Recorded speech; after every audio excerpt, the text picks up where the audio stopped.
हमारे पास बेटा ये आखिरी के 2-3 महीने बहुत डिसाइडिंग फैक्टर होते हैं। इसमें कई सारे बच्चे डिप्रेशन में चले जाते हैं, कई सारे बच्चे बहुत मोटिवेटेड हो जाते हैं, ठीक है। और आपकी जितने भी सब्जेक्ट्स हैं, सारे सब्जेक्ट्स, सारे, मैं हंसी मजाक में तो कभी कभार ऐसे बोलता हूं, लेकिन आपके सारे सब्जेक्ट्स आपसे बहुत एनर्जी मांगेंगे। आप हल्के फुल्के में नहीं कर सकते इनको, ठीक है। मैथ्स भी बहुत ज्यादा एनर्जी मांगेगा, केमिस्ट्री भी बहुत ज्यादा मांगेगा, और आपका फिजिक्स भी बहुत ज्यादा मांगेगा। अब ये सबके बस की बात होती भी नहीं है, रियलिटी में बता रहा हूं, सबके बस की बात होती नहीं है कि वो कंसिस्टेंट रह पाए। 2 दिन अच्छे पढ़ेंगे, तीसरे दिन सर हमें डिप्रेशन हो रहा है। तेरे जैसे बोलने वाले लाखों बच्चे होते हैं भाई। डिप्रेशन में भी पढ़ना पड़ेगा अगर तेरे को सिलेक्शन चाहिए, सीधी सी बात ये है। तेरे को अगर रोना पीटना है उसमें भी पढ़ना पड़ेगा, और कोई चारा नहीं बचता है यहां पर, ठीक है। कोई चारा नहीं बचता है। हर चैप्टर में कुछ आसान पार्ट है, कुछ कठिन पार्ट है। तुम हर बार कठिन पार्ट के ऊपर ऐसा एक एटीट्यूड बना लोगे कि यार ये तो मेरे को पढ़ना ही नहीं, ये तो मेरे लिए दिक्कत है। तो तू ये सोचना भाई, जो बंदा टॉपर बनता है, तेरे को वैसे तो सपने बहुत अच्छे अच्छे आते हैं, है ना। तुम हमेशा सोचते हो कि यार मैं अच्छी जगह पर, वो हो जाएगा, ये हो जाएगा। टॉप 500 के जो बच्चे होते हैं ना, उनका कुछ वीक नहीं होता, पहले समझ ले, पहले समझ ले। मैं क्लियर बोल रहा हूं, इतने सालों का एक्सपीरियंस है, क्लियर बोल रहा हूं। किसी के लिए डिमोटिवेशन हो और किसी के लिए मोटिवेशन हो, मेरे को फर्क नहीं पड़ता। रियलिटी में तेरे को मुंह पे मार देता हूं। पहले जो टॉप 500 में बच्चे आते हैं उनका कुछ वीक नहीं होता, ना फिजिक्स, ना केमिस्ट्री, ना मैथ्स, और ना ही उनके कुछ टॉपिक्स वीक होते हैं। उन्होंने सब पढ़ा होता है, सब अच्छे से पढ़ा होता है, सबकी डीप एनालिसिस कर ली होती है, तभी आप टॉप 500 में जाते हैं। 500 से 1000 तक की अगर मैं बात करूं तो उनके कुछ टॉपिक्स वीक होते हैं। चैप्टर, उनकी फिजिक्स अच्छी होती है, केमिस्ट्री अच्छी होती है, मैथ्स अच्छी होती है। हाँ, उनका पर्सनल इंटरेस्ट अलग होता है, लेकिन बीइंग अ टीचर मैं देखूं तो वो तीनों के सवाल लगा पा रहे होते हैं। और कुछ कुछ टॉपिक्स में वो अटकते हैं, तभी वो 500 से 1000 जाते हैं। 1000 से 2-2500 तक वाली बात बताऊं, वो ऐसे बच्चे होते हैं जिनके 2 सब्जेक्ट अच्छे होते हैं, तीसरा सब्जेक्ट वीक होता है। वीक ऐसा भी नहीं कि भाई सिलेक्शन ही नहीं हुआ, ऐसा वीक जैसे फिजिक्स केमिस्ट्री में बहुत अच्छा स्कोर मार रहे हैं, मैथ्स नीचे चली गई, मैथ्स और फिजिक्स में बहुत अच्छा स्कोर मार रहे हैं, केमिस्ट्री नीचे चली गई। और नीचे ऐसी तुम्हारी वाली नीचे नहीं कि भाई 0 ही आ रहे हैं, 10 ही मार्क्स आ रहे हैं, 20 ही मार्क्स आ रहे हैं, नहीं, वो स्कोर कर रहे हैं। मान लो अगर फिजिक्स में उनके 90 मार्क्स आ रहे हैं, मैथ्स में 80 आ रहे हैं, तो केमिस्ट्री में 60 आ रहे होंगे, ऐसा होगा कुछ स्कोर। डिफरेंशिएशन बढ़ जाती है। 2500 से अगर आप आगे जाओगे तो जो तीसरा सब्जेक्ट होता है वो बिल्कुल कट ऑफ के आसपास होता है। आपको ये बात भी पता होनी चाहिए, एडवांस में कट ऑफ भी है ना। एक सब्जेक्ट बहुत अच्छा कर लोगे, 2 सब्जेक्ट बहुत अच्छे कर लिए, तीसरे में नहीं हुआ, कुछ नहीं हुआ। मैं आपको पहले क्लियर कर दूं, आपको शायद ये भी कई बच्चों को नहीं पता होगा कि आपके एडवांस में कट ऑफ भी होती है, ठीक है। Total score also matters and individual score also matters. ऐसा आप नहीं कर सकते। एक बच्चा गधा मेरे को पूछ रहा था कि सर मैं दो उसमें बहुत अच्छे कर लूंगा, मैथ्स और केमिस्ट्री बहुत, वो फिजिक्स कर लूंगा, मेरे से केमिस्ट्री नहीं हो रही है, मैथ्स नहीं हो रही, मेरा सिलेक्शन होगा? नहीं होगा। मैं क्लियर बोल रहा हूं, ना ही एनआईटी में होगा तेरा सिलेक्शन। तुम में से अगर किसी में दिमाग चल रहा हो कि यार मेरी ना फिजिक्स केमिस्ट्री अच्छी चल रही है, मैं मैथ्स को छोड़ देता हूं, या मैथ्स केमिस्ट्री अच्छी चल रही है, फिजिक्स को छोड़ देता हूं, अगर तुम्हारे दिमाग में सिलेक्शन ही नहीं होगा। क्योंकि अगर तुम जेई मेंस की बात करोगे तो हाई परसेंटाइल चाहिए, और हाई परसेंटाइल भाई साहब बच्चे 300 में से आप ये समझो 280 पर भी बहुत बैठे हुए हैं, ठीक है, 250 पर भी बहुत बैठे हुए हैं। तो हाई परसेंटाइल स्कोर है, बैठे हुए हैं, तो हाई परसेंटाइल स्कोर है। तू एक 100 मार्क्स तू छोड़ करके जा रहा है और तू कह रहा है 200 मार्क्स का मैं पेपर अटेम्प्ट करूंगा, उसमें गलतियां भी करेगा तू, आगे 150 पर, तो जस्ट तेरी 93-94 परसेंटाइल हो गई, कुछ नहीं मिलने वाला। तेरे को तीनों सब्जेक्ट्स पढ़ने पड़ेंगे। आईआईटी एडवांस के लिए अगर मैं बात करूं, अगर आपका एक चैप्टर गुल होने लग गया है, गुल, ठीक है, मतलब एक सब्जेक्ट मैथ्स आप जस्ट कट ऑफ तक जा रहे हैं, तो आप 5-7 हजार तक पहुंच गए। जैसी मेरी कहानी थी, मैथ्स गुल था, फिजिक्स केमिस्ट्री के भरोसे गया था, लेकिन गुल में ऐसा नहीं, जस्ट कट ऑफ तक पहुंच पा रहा था मैं। हमारे टाइम पे 30-32 मार्क्स की कट ऑफ थी मैथ्स की, और मेरे जस्ट 35 मार्क्स आए थे मैथ्स में।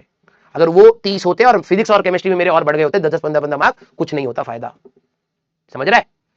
ये आपकी एक अलग कहानी है। और अगर आपका एक सब्जेक्ट पूरा गुल हो गया, भले वो केमिस्ट्री हो, भले वो फिजिक्स हो, भले वो मैथ्स हो, एक चैप्टर पूरा गुल हो गया सब्जेक्ट, आपका सिलेक्शन आईटी से तो भूल जाओ, आप रेस से बाहर हो, ठीक है। और जो आप ये रायता फैला रहे हो, कभी किसी चैप्टर को वीक कर रहे हो, कभी किसी चैप्टर को, ये पूरा सब्जेक्ट वीक हो रहा है, और आपको समझ आ रही है कि अगर आपके सारी चीजें इक्वल सिंक में चल रही हैं, इंटरेस्ट के साथ चल रही हैं, डीप एनालिसिस कर रहे हो, तो आप अच्छी रैंक पर जा रहे हो। आपका प्रेडिक्टर, रैंक प्रेडिक्टर यही है, ठीक है। मैंने अपने इतने साल के करियर के एक्सपीरियंस में मैंने कोई ऐसा बच्चा नहीं देखा मैथ्स छोड़ के गया हो और टॉप 500 में आ गया, ऐसा नहीं देखा, ठीक है। अगर आप एक सब्जेक्ट छोड़ के जाओगे, आप 2500 के पीछे ही हो, ठीक है। अब वो सब्जेक्ट आप कितना खराब कर रहे हो वो आपके ऊपर डिपेंड करता है।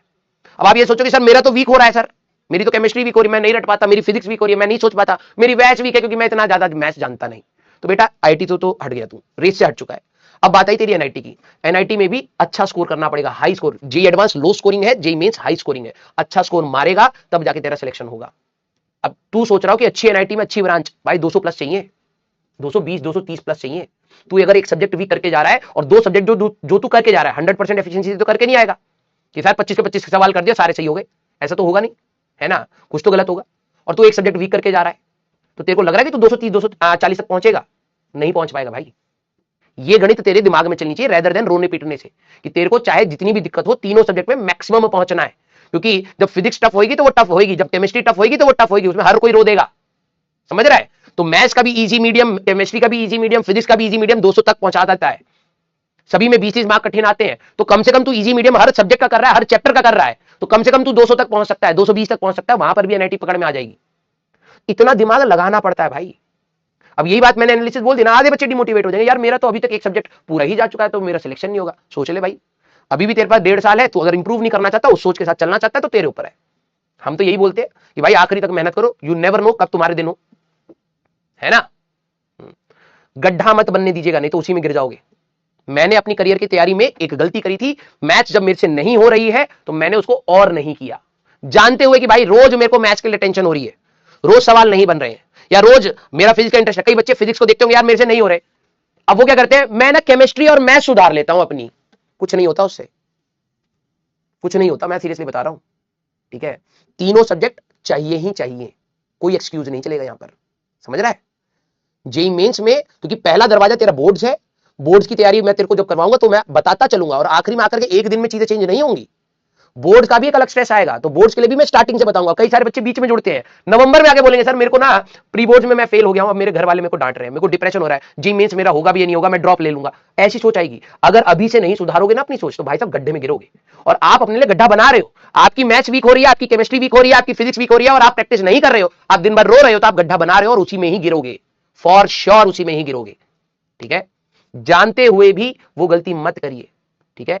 जानते हुए कि भाई फिजिक्स वीक हो रही है, मेहनत कर, उसका और कोई चारा नहीं। कोई भी आकर के ये बोल देगा भाई तेरी फिजिक्स वीक है, तू ये पढ़ ले, इससे हो जाएगा, कुछ नहीं होगा। मैं बिलीव मी, तेरे को ये पूरे प्रोसेस से जाना पड़ेगा, पूरे प्रोसेस से। अगर वही चारा होता, मेरे को भी पता है, वही चारा होता तो मैं स्टार्टिंग से वही करा रहा होता कि भाई ये देख, ये कर ले हो जाएगा सिलेक्शन, ये कर ले हो जाएगा। मैं पूरा डिटेल में क्यों जा रहा हूं कि किसी को नहीं पता भाई कब कौन सा सवाल कहां से घुमा के पूछा जाएगा। तेरे अंदर थॉट कैपेसिटी इंक्रीज होनी चाहिए। जब हम लोग कठिन सवालों की बात करते हैं, समय लेकर करते हैं, कुछ चीजों को रोकते हैं कि भाई अभी रुक जा, अभी इतनी सारी चीजें दिमाग में जाएंगी, थॉट कैपेसिटी बनेगी ही नहीं। हमें सोचना इंपॉर्टेंट है रेदर देन टॉपिक कंप्लीशन, समझ रहा है? तो ये हमें पता है कि भाई बच्चे को अचानक इतनी सारी इंफॉर्मेशन दिमाग में डालूंगा तो बस पैनिक करेगा, पढ़ेगा नहीं। तो जो बच्चे सर सीएम फ्रेम कब होगा, भाई जब मैं पढ़ाऊंगा तो तेरे को अपने आप मिल जाएगा। मैंने कहा था ना जिस दिन सिलेबस खत्म होगा उस दिन मेरे से बोलना कि सर ये चीजें छूट गई हैं। अभी सिलेबस खत्म नहीं हुआ, अभी चल रहा है, जब तक चलेगा तब तक मैं पढ़ाता चलूंगा, ठीक है? तो प्लीज आप सभी लोग बेटा, आप में से देखो हर साल अर्जुना एंड लक्ष्य में से बहुत अच्छे सिलेक्शंस होते हैं। इस साल देखना आपको, इस साल भी लक्ष्य से बहुत अच्छे सिलेक्शंस मिलेंगे, प्रयास से भी मिलेंगे। लेकिन जो बच्चा अर्जुना और जेई दोनों को सिंक करके पढ़ता है उसके ज्यादा अच्छी क्वालिटी के सिलेक्शन भी होते हैं, नंबर ऑफ सिलेक्शंस भी ज्यादा होते हैं, ये हम लोगों ने देखा है। तो आप उसी प्रोसेस में आप उसको वैल्यू करिए भाई, उसको वैल्यू करिए। आपको जो स्ट्रगल दिख रहा है वो that is very genuine struggle. आप उसमें कोई शॉर्टकट्स मत ढूंढने लगेगा कि यार हमें भैया ने बताया ये कर लो, भैया ने बताया वो कर लो। भाई वो भी इसी रास्ते से निकल के आए हैं, उन्होंने भी स्ट्रगल करा है, उन्होंने भी सवाल लगाए हैं।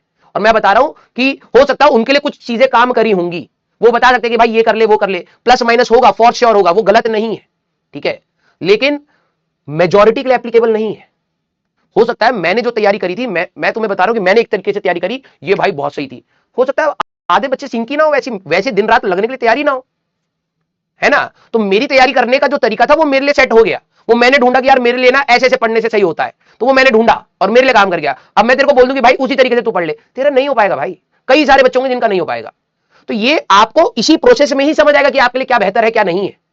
लेकिन उसके लिए आपको मेहनत करनी पड़ेगी। बीइंग अ टीचर मैं हर कोई यही बोलूंगा कि भाई मेरी स्ट्रेटेजी के हिसाब से मत चलिए। मैं आपको आगे की प्रॉब्लम्स बता सकता हूं कि भाई ये दिक्कतें आएंगी, मैं पढ़ा सकता हूं, चलना आप ही को पड़ेगा, चलना आप ही को पड़ेगा। और उसमें जो दुख आएगा वो आप ही का दुख होगा, उसका निवारण भी आप ही को करना है। हाँ, मैं आपको रास्ते में बताता चलूंगा कि बेटा ये देखो ये है, ये बेटा ये देखो ये है। लड़ना तेरे को है भाई, ये कृष्ण और अर्जुन की कहानी है बिल्कुल, इसलिए अर्जुन नाम रखा गया। हम तुम्हें रास्ते के लिए बस गाइड करेंगे, चलना तेरे को पड़ेगा, लड़नी लड़ाई तेरे को पड़ेगी। कई कई जगह पर हम तेरे को ज्ञान देंगे, कई कई जगह पर हम तेरे को सलाह देंगे, वो तेरे को फॉलो करनी पड़ेगी। क्लियर है क्या? यस। तो अपन लोग मिलेंगे बेटा कल की क्लास में, ठीक है? टिल देन यस, तो अपन लोग मिलेंगे अपनी नेक्स्ट क्लास में जिसमें हम लोग फ्लूइड्स को कंप्लीट करेंगे, और ट्यूसडे को हम लोग ग्रेविटेशन वाला पार्ट भी हमारा कंप्लीट हो जाएगा, ठीक है? Love you all. तो मिलते हैं बेटा नेक्स्ट क्लास में। Till then tata bye bye, take care, पढ़ते रहिए।